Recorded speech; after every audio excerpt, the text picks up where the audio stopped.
warning before you listen. This epic is not for children, nor for the faint of heart. We retell the ancient Greek myths as they were born, unfiltered, unsoftened. Scenes of violence, curses, betrayals, and a hunger for power that shows no mercy. Given the many conflicting versions of the Titan War, the events have been rebuilt to complete the missing pieces. Here, we tell the myth as it was meant to be told. Sources and references are listed in the episode description. Chapter 41. From War of the Titans, Clash of Weapons and the Fall of Time, Fangs of the Tide, Poseidon returns to the sea. When the ocean floor yawns open and gods rise to devour those who have forgotten the taste of drowning, the sea ceases to be water. It becomes a mouth, a jaw stretched wide to bite into a cocky dawn. The Titan ranks of the seafront stood lined along the coast, stone fangs on a jagged shoreline.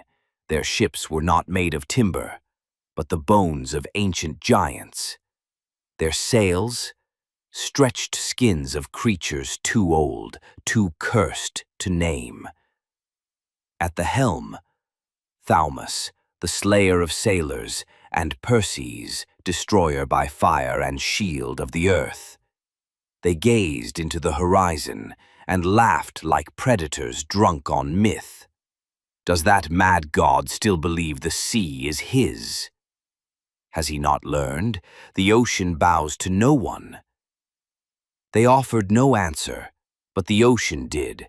A thunderclap beneath the surface, followed by a deep rumble, as if the world had begun sinking into itself. Then came the wave. But this was no wave. It was a wall, fractured from the wrath of the divine, and from its gaping jaws, he emerged. Poseidon, Lord of the deep. The one whom mirrors refuse to reflect, for fear they might shatter into salt and madness. In his hand, the trident. In his eyes, the wave that hears nothing, reasons with no one, and never returns. He spoke with a voice soaked in whale breath and old salt. Did Coeus not tell you about pain?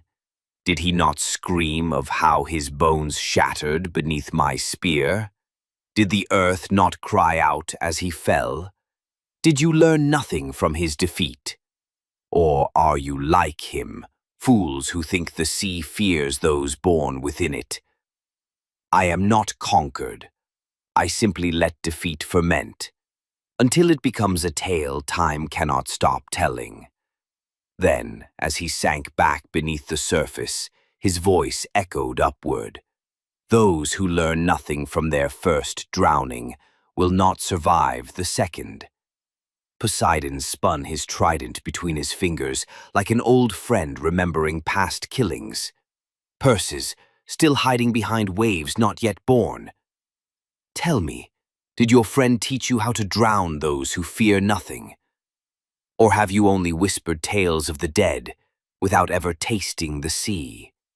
His gaze shifted to Thaumas.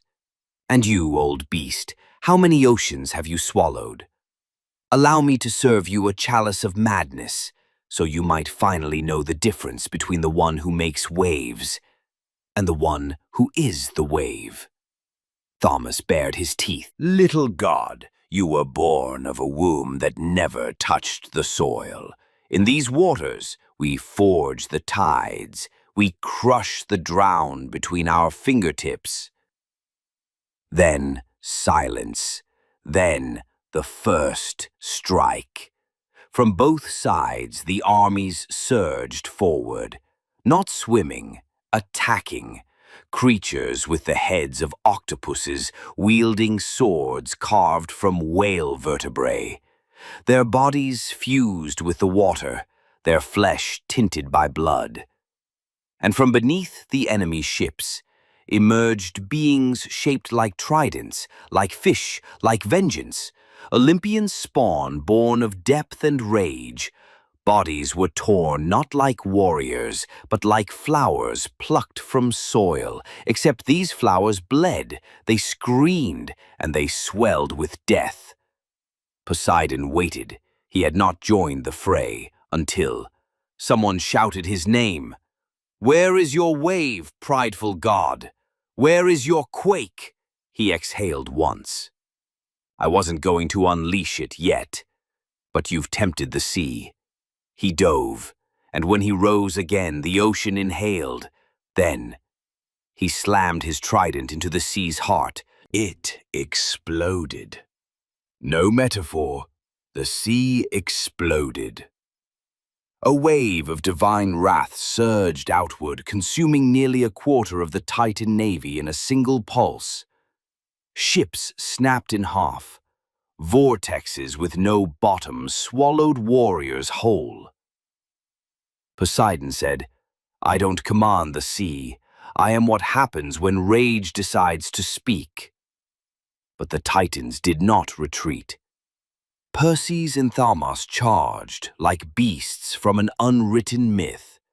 Perses hurled his volcanic spear, and when it struck the water, it split the ocean into molten columns. Thaumas leapt atop a wave, slamming Poseidon's trident with a club carved from the root of the first tree beneath the sea. The clash sparked lightning. Salt fire danced on the tide. Poseidon deflected the blow, then soared above the waves and roared, "I don't fall back because I'm strong. I fall back because the sea doesn't strike the same place twice unless it's gone mad." The battle ignited. Dozens of blows exchanged, a trident slicing a wave and piercing Perses' flank, a bloody surge pulling an Olympian soldier's arm into the deep, a marine explosion dragging a warship back to its primal wood, a blue beam from Poseidon's spear cleaving the seabed itself. Thaumas' fist crashing into Poseidon's chest, driving him deep into the abyss. But he always returned. The deeper he sank, the more furious he became. The more he bled, the more his blood became waves. In the thick of battle, Thaumas roared, "You cannot beat me here, Poseidon! I am the sea! I was a wave before waves were born!" Poseidon answered, "Then know this. If the wave doesn't kill me, it will die inside me." The sounds of war roared on, waves breathing, irons screaming, heads falling, and so the gods clashed in a battle whose thunder was heard even by the shores of the future. But the tale does not end here, because what happens in the sea is only the opening note of the symphony. This chapter of the epic has come to an end, but remember, what you've just heard is not a record of facts, but the echo of a myth, a story born from the imagination of the ancients, etched into the long memory of humankind. If this tale stirred something in you, if it opened a door to reflection or wonder, don't forget to support the channel and share the journey with those you love.